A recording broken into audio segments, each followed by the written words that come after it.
O grito saiu antes mesmo que eu percebesse. 2 carregadores já desciam um sofá enorme pela rampa do caminhão.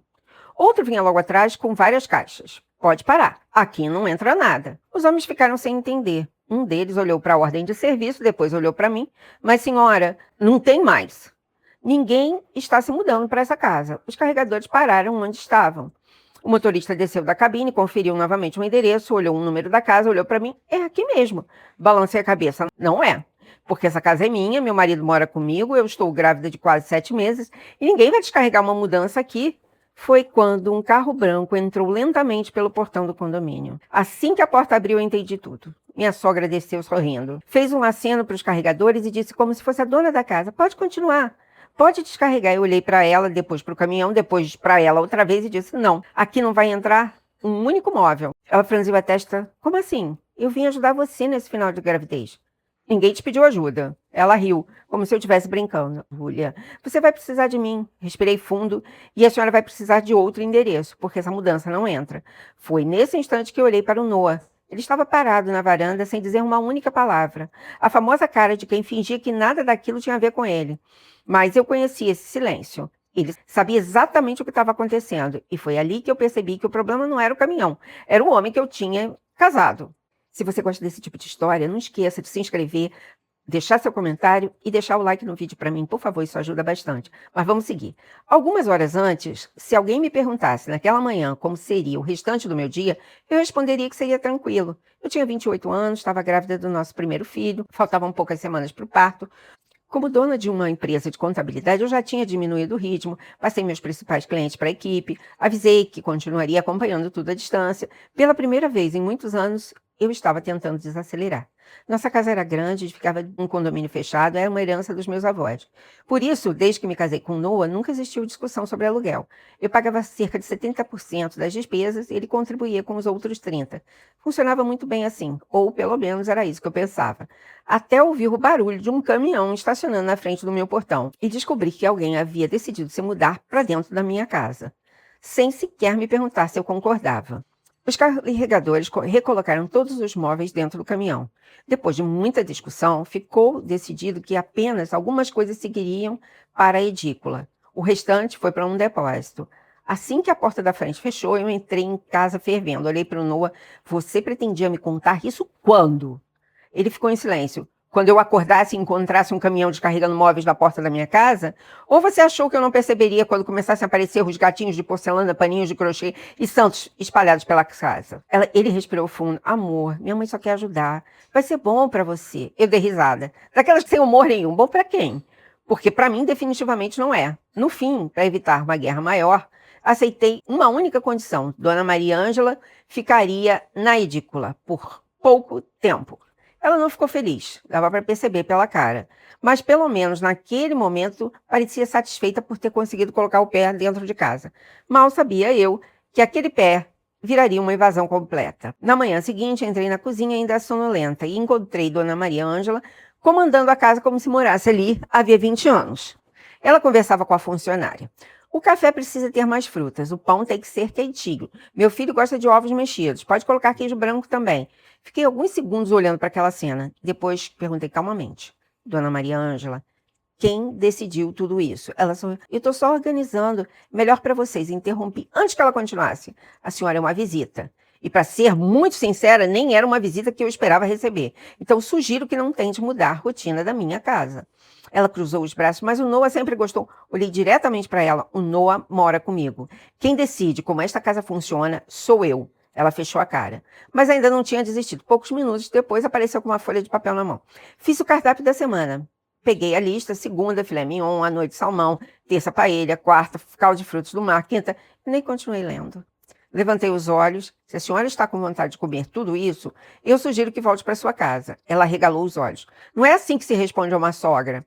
Entreguei a folha de volta. Então, cozinhe. A cozinha está à disposição. Só deixe tudo limpo quando terminar, porque não quero bagunça dentro da minha casa. Ela saiu bufando e foi direto procurar o Noah. Da sala eu conseguia ouvir os pedaços da conversa. Ela me respondeu. Eu só queria ajudar. Ela está muito grossa. E, como sempre, o Noah fazia exatamente o que eu imaginava. Pedia paciência, dizia que era só uma adaptação, que eu precisava entender a mãe dele. Foi então que percebi uma coisa curiosa. Meu marido parecia ter voltado 20 anos no tempo. As roupas começavam a aparecer jogadas pela casa, copos largados na mesa, sapatos no meio da sala. A mãe dele recolhia tudo e ele simplesmente deixava.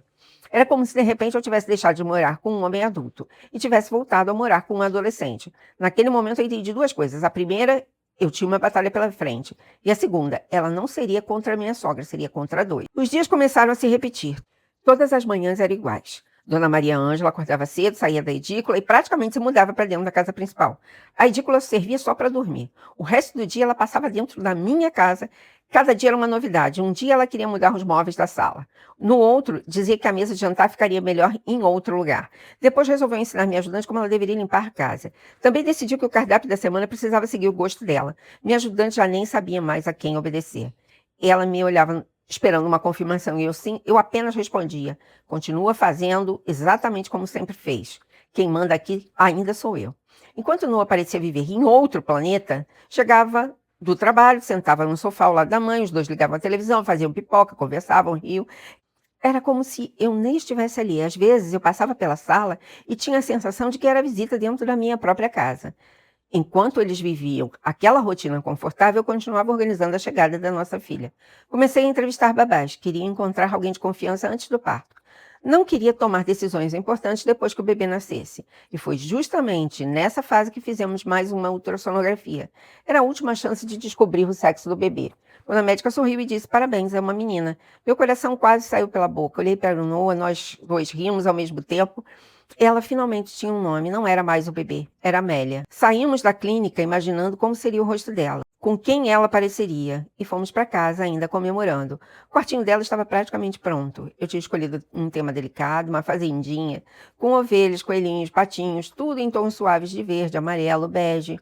Era exatamente como eu sempre sonhei. Entrei no quarto, quando mostrei novamente alguns detalhes, percebi que Dona Maria Ângela parada bem no meio dele. Ela olhava tudo em silêncio, depois fez uma expressão de desaprovação, cruzou os braços e soltou a frase que me fez gelar. Não, isso não serve para uma menina. Olhei para ela sem entender. Ela continuou, esse quarto precisa ser todo rosa. Tem que ser de princesa, laços, flores. Isso aqui está parecendo um quarto de menino. Naquele instante eu tive certeza de que ela não pretendia apenas dar opiniões, ela queria criar minha filha do jeito dela.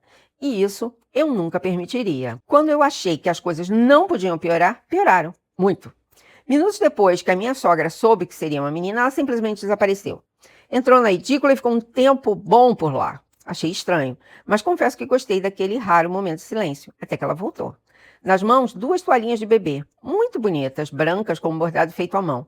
Só havia um pequeno detalhe, as duas tinham o nome de Floriana. Olhei para as toalhas, olhei depois para ela, Dona Maria Ângela, quem é Floriana? Ela sorriu como se estivesse me dando um presente, minha neta. Fiquei alguns segundos tentando entender. Depois perguntei, que neta? Ela respondeu naturalmente, a sua filha.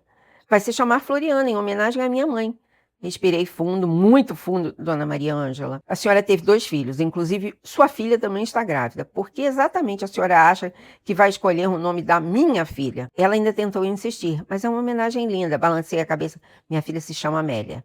E é assim que continuará. O assunto parecia encerrado, ou pelo menos era o que eu imaginava. Tomamos café, almoçamos, cada um foi cuidar da própria vida, até que, algum momento depois, vi minha sogra entrando pela porta da cozinha carregando um enorme galão de tinta. Rosa, muito rosa. Olhei para ela, a senhora vai fazer o que com isso? Ela respondeu como se eu fosse a coisa mais óbvia do mundo. Vou pintar o quarto da Floriana. Olhei para o galão, depois para ela. A senhora vai pintar qual quarto? O da Floriana. Esse quarto aí não tem cara de menina. Esses bichinhos, essas cores, tem que ser tudo rosa. Princesas, flores, laços. Respirei mais uma vez bem fundo. Naquele dia, eu respirei tantas vezes que quase gastei todo o ar do planeta. Dona Maria Ângela, Floriana, eu não sei quem é. Aqui só existe o quarto da Amélia. E eu vou deixar uma coisa muito clara. Se a senhora entrar naquele quarto com esse galão, mesmo que seja para pintar só uma unha na parede, a senhora sai da minha casa no mesmo minuto. Ela ainda tentou argumentar. Mas menina gosta de rosa. Resolvi fazer uma pergunta. A sua filha também está esperando uma menina, não é? Ela sorriu. Está. Ela vai se chamar Floriana? Ela baixou os olhos. Não. Vai se chamar Yara. Sorri, que interessante. Então não existe nenhuma Floriana na família, nem vai existir. E também não vai existir o quarto rosa dessa casa. Ela ficou parada, segurando aquele galão de tinta. Parecia não acreditar que eu tivesse coragem de contrariá-la. Esperei alguns minutos e ela continuava andando pela casa com aquele galão. Da sala para a cozinha, da cozinha para o corredor, como se estivesse esperando o momento perfeito para executar o plano. Foi então que perdi a paciência. Chamei o porteiro pelo interfone. Quando ele chegou, coloquei o galão nas mãos dele. Pode levar, é uma doação. Se alguém estiver precisando de tinta rosa, fique à vontade. Só me faça um favor. Tire isso da minha frente. Ele agradeceu e o galão desapareceu. Eu achei que tinha vencido aquela batalha, mas estava completamente enganada, porque o galão de tinta foi embora. Só que outra surpresa já estava chegando, e essa seria muito mais difícil de mandar embora. Depois da história da tinta rosa, minha sogra mudou. Ou pelo menos fingiu que mudou. Durante quase uma semana, ela evitou qualquer confronto comigo. Ela não ficava tanto na casa principal. Quando eu chegava, ela saía da cozinha. Quando me via entrando na sala, voltava para a edícula. O silêncio era tão estranho que comecei até a desconfiar. Mesmo assim, ela ainda tentava mandar na minha casa. Quando eu encontrava minha ajudante ouvindo alguma ordem dela, eu interrompia na mesma hora.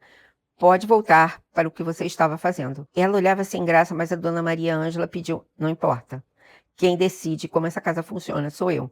Minha ajudante respirava aliviada e voltava ao trabalho. Enquanto isso, Noah continuava tentando apagar incêndio. Amor, é minha mãe, ela só quer ajudar. Eu já nem respondia. Não existe a minha mãe, existe a minha casa. Eu não quero mais essa bagunça. Naquele momento eu realmente achei que o pior já tinha passado. Eu estava completamente enganada. Na manhã seguinte, acordei com um barulho diferente. Vozes, risada, porta batendo. Desci a escada imaginando que alguém tivesse ido visitar minha sogra. Quando entrei na sala, parei no último degrau. Minha cunhada estava no meio da sala com uma barriga enorme, quase no fim da gravidez. Ao lado dela, várias malas, caixas, sacolas. Ela abriu um sorriso enorme quando me viu. Júlia, muito obrigada. Você vai me ajudar demais. Fiquei olhando para ela completamente sem entender. Ajudar em quê? Ela respondeu naturalmente. Minha mãe disse que você chamou para morar aqui. Acho que meu cérebro desligou por alguns segundos. Como é que é? Ela perdeu o sorriso. Você não convidou? Respirei fundo. Não. Eu não convidei ninguém. Aliás, nem sua mãe foi convidada. Ela está aqui porque o Noah resolveu isso sem falar comigo. Minha cunhada ficou completamente sem graça. Baixou os olhos. Eu não sabia. Meu marido foi embora. Eu vendi praticamente tudo. Achei que vocês realmente tinham oferecido ajuda. Naquele momento eu percebi que ela também tinha sido enganada. Mas antes que eu pudesse responder, minha sogra apareceu. Como quem esperava exatamente aquele momento. Agora, vocês duas vão passar essa fase juntos. Vai ser tão bonito. Duas primas crescendo como irmãs. Minha cunhada sorriu. Inclusive, como as duas são meninas, elas podem dividir o mesmo quarto. Meu coração disparou. Ela continuava completamente à vontade. A Yara vai adorar ficar com a Amélia. E aquele quartinho podia ser todo rosa. As duas vão aproveitar juntas. Olhei para ela sem acreditar. Depois olhei para minha sogra, era óbvio. A ideia nunca tinha sido apenas colocar mais uma pessoa dentro da minha casa. Elas já estavam reorganizando a vida da minha filha. Respirei fundo, mais uma vez. Não, o quarto da Amélia já está pronto e ninguém vai mexer nele. Minha cunhada ainda tentou argumentar, mas não seria justo. Minha filha também precisa de um quarto. Interrompi antes que elas terminassem. Então vocês precisam encontrar uma casa para vocês.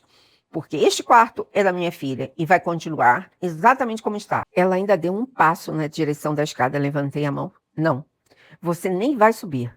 Nem você e nem sua mãe. Aquele quarto não é ponto turístico. Por alguns segundos, ninguém disse uma palavra. Minha sogra pegou a filha pelo braço e as duas voltaram para a edícula.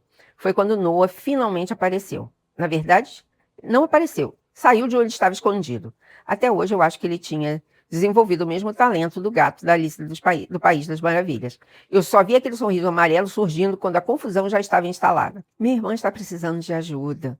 Ela não tem para onde ir. Eu fiquei olhando para ele em silêncio, porque quando uma pessoa chega ao limite, ela para de discutir. Eu tinha acabado de chegar exatamente nesse ponto, tentando descobrir em que momento a minha casa se tornara uma ONG. Até ali, eu estava tentando manter a calma, mas havia uma coisa que começava a me incomodar cada vez mais. As despesas da casa tinham simplesmente explodido. Supermercado, conta de luz, água, a funcionária trabalhando muito mais, tudo tinha aumentado. Só uma coisa permanecia exatamente igual. A participação do Noah. Continuava pagando os mesmos 30%. Enquanto isso, eu sustentava uma casa cheia de gente que eu não convidei para morar ali. Eu estava literalmente pagando para perder a paz. Naquela tarde eu estava trabalhando de casa. Noah tinha ido para o escritório. Meu celular começou a vibrar sem parar. 1, 2, 3 notificações. Compras aprovadas no cartão adicional de Noah. Olhei para a tela, franzi a testa, levantei imediatamente e liguei para ele. Noah, o que está acontecendo? Você está comprando alguma coisa? Ele respondeu na mesma hora, não. Eu estou no escritório, nem saí da minha mesa. Naquele instante, tudo fez sentido. Olhei em volta, silêncio. A edícula estava vazia. Minha sogra e minha cunhada tinham desaparecido. Nem precisei pensar muito. Abri o aplicativo do banco, entrei no cartão adicional e apertei um único botão, bloquear cartão. Se alguém estava usando aquele cartão sem a minha autorização, a festa acabava ali. Não demorou nem 5 minutos, o telefone do Noah começou a tocar. Depois, de novo e de novo. Ele me ligou logo em seguida. Amor, minha mãe e minha irmã estão em um restaurante, o cartão não passou. Olhei para o celular, depois respondi com toda a calma do mundo. Claro que não passou. Eu bloqueei. Houve alguns segundos de silêncio. Você bloqueou? Bloqueei. Porque alguém resolveu passear usando meu cartão adicional, que nunca foi feito para bancar almoço, compras e turismo. Minha irmã precisava comprar algumas coisas. Interrompi antes que terminasse. Então pague você. Mas presta atenção no que eu vou te dizer. Se você acha normal sustentar essa situação, está chegando a hora de fazer as malas e ir morar com elas, porque eu não vou continuar financiando isso. Ele não respondeu. Alguns minutos depois, fez um pix para o restaurante que quitou a conta. No fim da tarde, as duas voltaram. Entraram reclamando. Que vergonha. O cartão parou de funcionar. Nem conseguimos comprar tudo o que queríamos. Eu ouvi aquilo na sala. E pela primeira vez, desde que aquela invasão começou, não senti raiva. Senti uma tranquilidade estranha. Porque elas finalmente tinham entendido uma coisa, o meu dinheiro não estava mais disponível. E quando o dinheiro acabou, a educação delas começou a acabar. Naquele momento eu tive certeza, aquela convivência estava chegando ao fim, e dali em diante não haveria mais espaço para negociação. Depois do episódio do cartão, eu achei que elas finalmente tinham entendido o recado. Achei errado. Na manhã seguinte, começou a lista de exigências. Valentina apareceu na cozinha segurando uma folha de papel. A roupa da minha bebê só pode ser lavada com esse sabão aqui. Ela entregou a marca para minha funcionária. Antes que ela respondesse, eu peguei o papel. Não, Valentina me olhou sem entender. Como assim? A roupa da sua filha você lava. Minha funcionária trabalha para mim, não para você. Ela tentou insistir, mas é que esse sabão... Interrompi. Não. 5 minutos depois veio a segunda exigência. Eu queria um cardápio especial. Estou grávida, tenho desejos. Respirei fundo, então faça. Minha cozinha está ali. Ela fez cara de ofendida, mas não demorou muito para voltar. Estou morrendo de vontade de comer um bolo de chocolate. Será que você pode fazer? Apontou para minha funcionária. Foi aí que eu perdi completamente a paciência. Olhei diretamente para ela. Ninguém vai fazer absolutamente nada. Nem bolo, nem almoço especial, nem cardápio. Você pega as suas coisas e desaparece para a edícula. Porque você está a 30 segundos de ser colocada para fora dessa casa. Ela saiu emburrada e eu pensei, finalmente vai me deixar em paz. Lê do engano. Na manhã seguinte, a campainha tocou. Eu abri a porta, uma mulher sorridente com uma mala enorme. Oi, sou a Clara. Fiquei parada. Clara. Ela sorriu. A Valentina me chamou para passar alguns dias aqui com ela. Olhei para trás, Valentina apareceu imediatamente. É minha amiga, ela veio ficar comigo. Eu demorei alguns segundos para processar aquilo. Depois perguntei, você trouxe uma hóspede para minha casa? Ela respondeu como se fosse a coisa mais óbvia. Achei que não ia ter problema. Foi exatamente nesse momento que Noah entrou na cozinha. Assim que viu a Clara, o rosto dele perdeu a cor. Ficou completamente pálido. Olhei para ele. Você conhece essa mulher? Ele demorou alguns segundos para responder. Depois falou quase sussurrando. Conheço. De onde? Silêncio. Ela é minha ex-namorada. Olhei para os três, depois para minha sogra e depois para Valentina. Naquele instante, eu não sabia se aquilo era uma piada ou um surto coletivo. Respirei fundo pela última vez. Acabou. Ninguém falou mais nada. Eu continuei. Vocês têm até amanhã. No fim do dia, e eu não quero mais ninguém nessa casa. Ninguém. Valentina tentou falar. Mas eu tô grávida. Eu também. Minha sogra abriu a boca. Júlia, levantei a mão, nem mais uma palavra, olhei para o Noah. E presta muita atenção. Se você der um único centavo para sustentar essa aventura, você faz as malas e vai junto. Porque eu não vou financiar esse circo. Ele tentou argumentar. Amor, não, acabou. Olhei diretamente para a dona Maria Ângela. A senhora queria tanto decidir a vida da minha filha? Pois vou facilitar. A senhora vai conhecer sua neta por fotografia, talvez por vídeo. Pessoalmente vai depender muito das escolhas que fará. Agora sumam da minha frente. E pela primeira vez, desde que tudo aquilo começou, a casa ficou em completo silêncio. Porque todos entenderam que eu não estava mais discutindo, eu estava avisando. E eu sempre cumpro o que eu aviso. Eu estava exausta. Não era só a gravidez. Era o desgaste de acordar todos os dias sem saber qual seria o problema seguinte. Na fase da vida em que eu mais precisava de paz, eu parecia estar coordenando as portas do inferno. Foi quando aceitei uma coisa. Eu precisava de ajuda. Peguei o telefone e liguei para a única pessoa que eu sabia que resolveria aquilo sem rodeios. Minha mãe, Eu preciso de você. Ela nem perguntou por quê, só respondeu: estou indo. Algumas horas depois ela chegou. Contei absolutamente tudo, do caminhão de mudança, a tinta rosa, a presença de Clara, a amiga que eles resolveram hospedar dentro da minha casa sem sequer me perguntar. Minha mãe ouviu tudo em silêncio. Quando eu terminei, ela levantou da cadeira, olhou para mim e disse: agora deixa comigo. Minha mãe era um general muito melhor do que eu. Ela foi direto para a edícula, bateu na porta, minha sogra abriu. Dona Maria Ângela, faça suas malas. As duas, agora. Minha sogra ainda tentou argumentar, mas minha mãe levantou a mão. Não, acabou.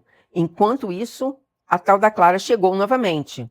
Tinha sido expulsa no dia anterior. Nem conseguiu entrar. Minha mãe já recebeu no portão. Você é a Clara? Ela sorriu. Sou. Então pode voltar, porque aqui você não entra. Ela ainda tentou explicar, minha mãe nem deixou. Boa viagem, portão fechado, fim de conversa. Lá dentro, Valentina olhava sem saber o que fazer. Mas para onde nós vamos? Minha mãe respondeu sem alterar a voz. Isso não é problema da Júlia nem meu. Vocês têm até o fim do dia para sair. Pela primeira vez, desde que tudo aquilo começou, ninguém discutiu comigo, porque todos estavam ocupados discutindo com a minha mãe. E sinceramente eu achei maravilhoso. O Noah ainda tentou conversar comigo. Olhei para ele. Sobre esse assunto, você conversa com a minha mãe. Eu não quero mais ouvir o nome de ninguém, eu só quero paz. Quero esperar minha filha nascer e vou te dar um único conselho.